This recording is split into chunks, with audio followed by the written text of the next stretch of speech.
What's up, everybody? Welcome back to GarageBandMillionaire.com, your #1 site for music making, music marketing, and music monetizing. Thanks for watching another episode of GarageBand Millionaire, guys. Today's episode, we'll be going over my GarageBand Millionaire vocal recording formula and how I basically ask any artist to record when I'm engineering the session. Oh yeah, make sure you guys subscribe if you haven't yet. If I can't just get you to just subscribe by saying subscribe, watch the video if you like it, subscribe, hit that like button, and comment, guys. Make sure you leave any video requests down in the comment section. I can't answer any question if you guys don't ask them. Cool? Alright, let's dive into recording this vocal.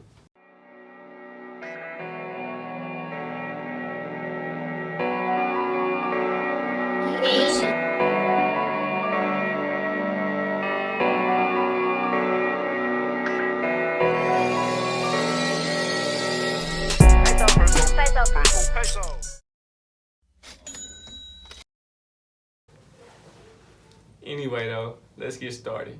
So this series of videos, I'll be going over just the whole mixing process from recording to bouncing down that finished song. I'll be giving you guys some tips on recording vocals, how to get the right vocals when you record, because it all does start with that perfect recording.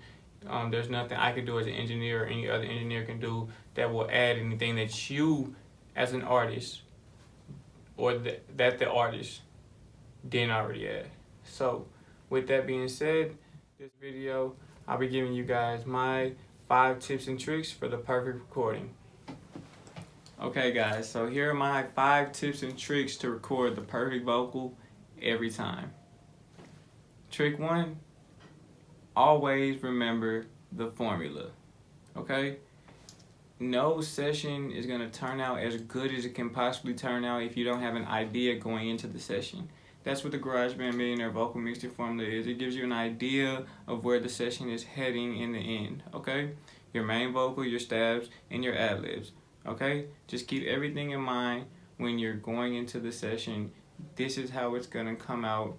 This is how it's gonna sound. And that's how you will really tailor your sound, get a unique sound, get kind of like known for a certain sound, okay? You never know, maybe they'll be making your name type beats one day.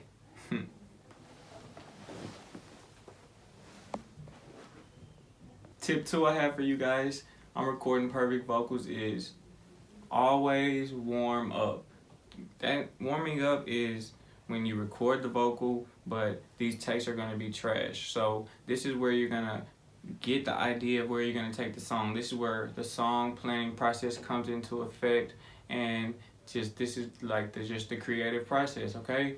Like, warming up is part of it, okay? So make sure when you go in there to record, you're warming up, you're giving it a few good vocal takes with the engineer, letting him set up his presets and stuff. It helps with workflow, all that. Trust me, okay?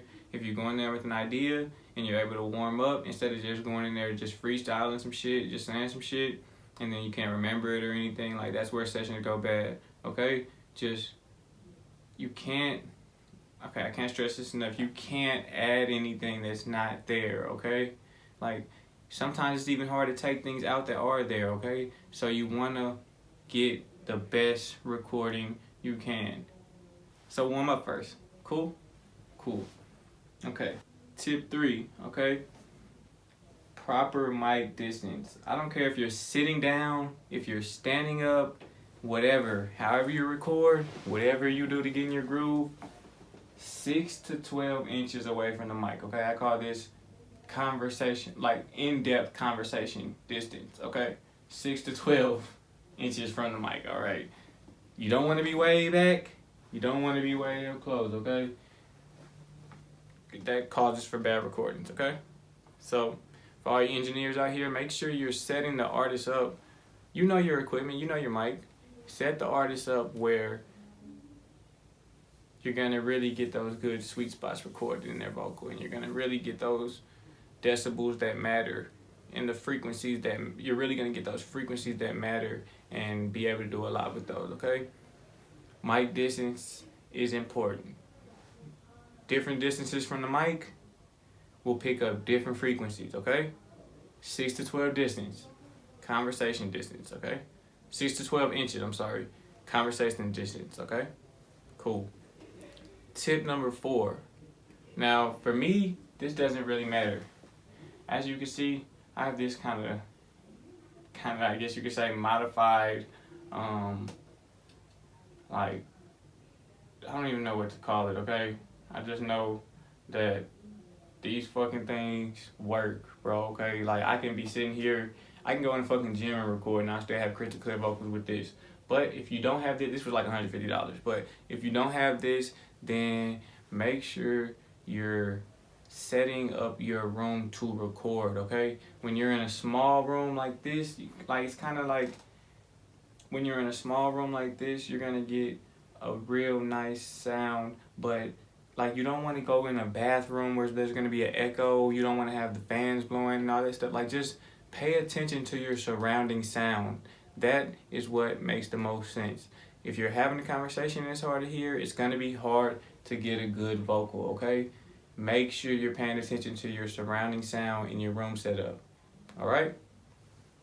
Tip number 5, maybe one of the most important tips, is record several takes, because you can't add anything that's not there. But with several takes, that allows the engineer to have several different options of what he can work with and what goes into the final song. You know, the GarageBand Millionaire vocal mixing formula is kind of just, and the GarageBand Millionaire recording formula are just start-offs. You know, you might have more than just a main, a stab, and an ad-lib. You might have a double as well. You might have 2 doubles. You never know. But whatever works for you, whatever it's going to take for you to pronunciate, for you to get your words out, for you to flow on the record, get that recorded.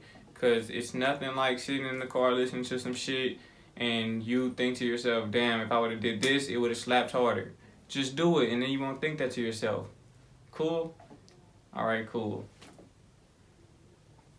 That's pretty much it though, guys. That's my GarageBand Millionaire vocal recording formula. That's my 5 tips and tricks on how to get perfect vocals every time. This your boy Young T-Rav. Make sure you subscribe. Make sure you log on to GarageBandMillionaire.com, your #1 site for music making, music marketing, and music monetizing. I'll see you next time. Don't forget to log on to GarageBandMillionaire.com, your #1 site for music making, music marketing, and music monetizing, for more free how-tos and tutorials just like this one that'll help you make your millions in the music industry. Also, there's a free PDF download with my GarageBand Millionaire vocal mixing formula and vocal mixing template on the site. Don't forget to log on. Thanks for watching.